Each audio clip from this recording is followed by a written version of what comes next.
Believe it or not, but these badass female combat troops have just as much steely grit, mental toughness, dogged perseverance, superhuman strength, and skill as their male counterparts.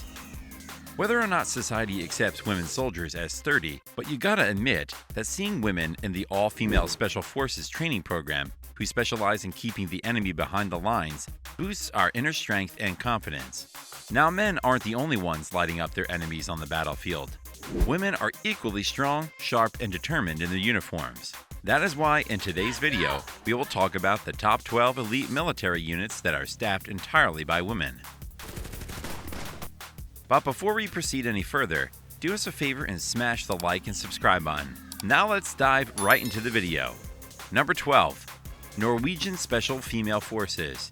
Let's start our list with Norway, that is often regarded as having one of the most gender-equal societies in the world. It has a long tradition of women being in positions of power throughout society.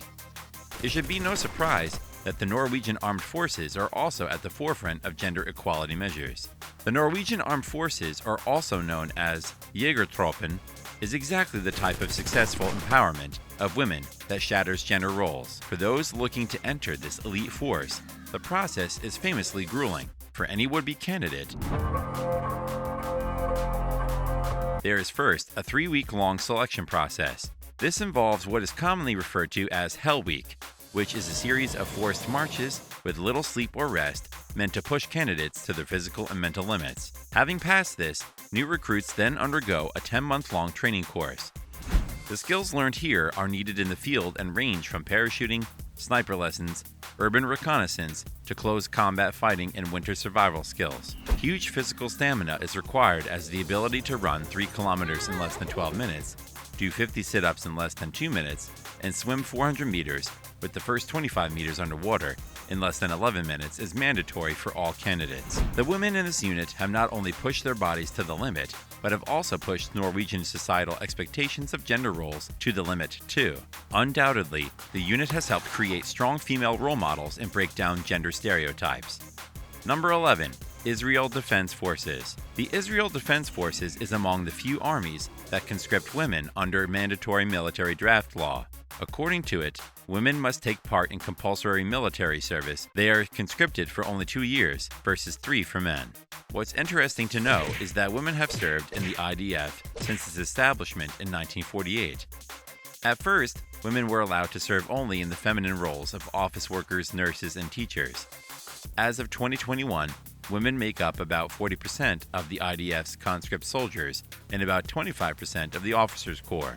It was found that women often exhibit superior skills in discipline, motivation, and shooting abilities in IDF as compared to the male counterparts. Number 10. Libyan Revolutionary NUNS. Though it was disbanded following the Libyan Civil War, this elite cadre of bodyguards were key to dictator Muammar Gaddafi's personal security.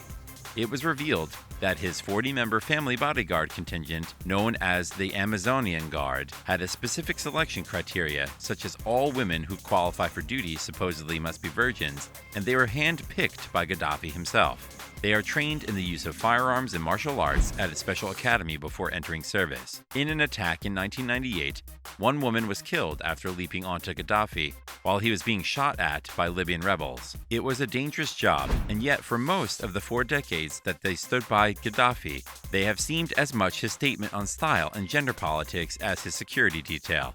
These nuns were always decked in 1990s-style camouflage, nail polish, thick mascara, and Nancy Sinatra war boots, and flanked by the flamboyant world leader Gaddafi whenever he traveled abroad. Number 9. Chinese-only female special forces. China has a single female special forces unit based in Hong Kong. The unit boasts 50 highly trained combatants. The training and selection in the special forces group is very challenging and tough. It requires mental and physical strength, and only the best of the best candidates are able to overcome all hurdles and get selected. Number 8. Australian Defence Forces. Aside from the US, Australia is the country that most recently removes barriers to its frontline units, provided women meet the physical requirements.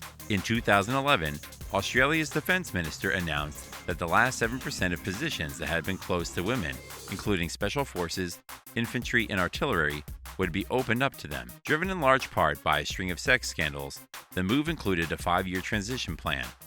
At its height, Australia had more troops in Afghanistan than any non-NATO country, and women currently account for roughly 10% of all Australia's deployed troops. Training for these members included air raid and basic military drills, first aid, shooting, signaling, and mechanics. Number 7. Swedish Women's Voluntary Defense Service, commonly called the Lotta Corps. These women are part of the National Defense Plan for Sweden, should it be invaded. They are trained in basic military tactics and strategy, but are a reserve force. Like the U.S. Army Reserves, their primary jobs are combat support or combat service support, rather than frontline combat. The organization currently consists of approximately 5,000 women of all ages throughout Sweden. Svenska Lottkaren's purpose is to recruit and educate women for tasks in the Swedish total defense, and to conduct comprehensive defense training. Lottorna works in both the armed forces and in civilian emergency preparedness. The organization is politically neutral and is one of the country's largest female networks. Number 6. New Zealand Defence Force. Women have been able to serve in all defense units, including infantry, armor, and artillery units, since New Zealand passed a law to that effect in 2001. A report 4 years later found that the move helped drive a societal shift that values women as well as men, but that the integration of women into the combat trades needed a deliberate and concerted effort. Now women are a big part of the country's defense and have a special unit dedicated for intense training and exercises for recruited females. Number 5. Russian Female Airborne Battalion. Russian airborne troops, known as the VDV, are considered the military elite. The paratroops are always combat ready and can swiftly deploy anywhere they're needed. These women train at the Russian Airborne Academy to become officers in charge of paratroopers. They learn how to conduct an airborne insertion, how best to maneuver as a unit on the battlefield, and how to shoot their enemies center mass. Female Battalion follows a group of determined women as they conquer obstacle courses, prepare for exams, brave jumps, and learn to command.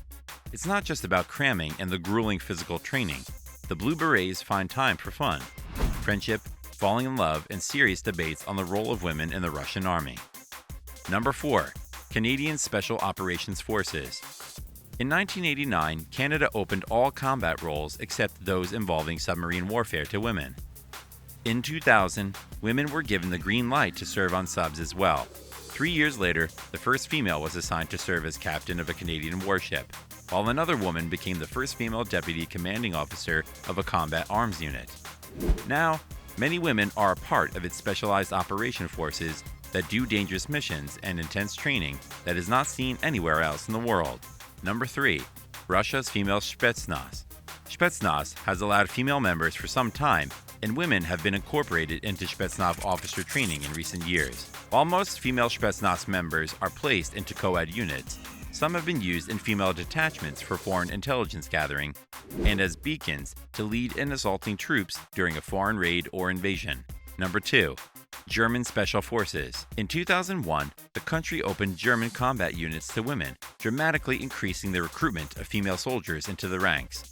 The number of women in the German armed forces is now 3 times as high as in 2001. As of 2009, roughly 800 female soldiers were serving in combat units. Currently, the Special Forces unit for females in Germany has inducted new females on the basis of intense physical, mental, and psychological testing. Number 1. Kurdish Women's Defense Units. The Kurdish YPJ is a female militia that began in 2012 as part of the Kurdish resistance to ISIS and the al-Nusra Front.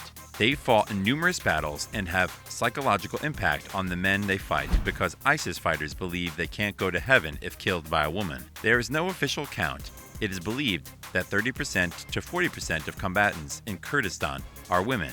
Ferocious and unwavering, these women were protective of the troops under their command, many of them men. The People's Defense Forces YPG in Syria and the Women's Defense Units YPJ from Syrian Kurdistan have been fighting ISIS for 2 years and now lead an epic resistance in the northern Syrian town of Kobane. An estimated 35%, around 15,000 fighters, are women. These women are brave, well-trained, and an epitome of strength and resilience. So, which of these female combat troops do you think is the most deadly? Tell us in the comments section below.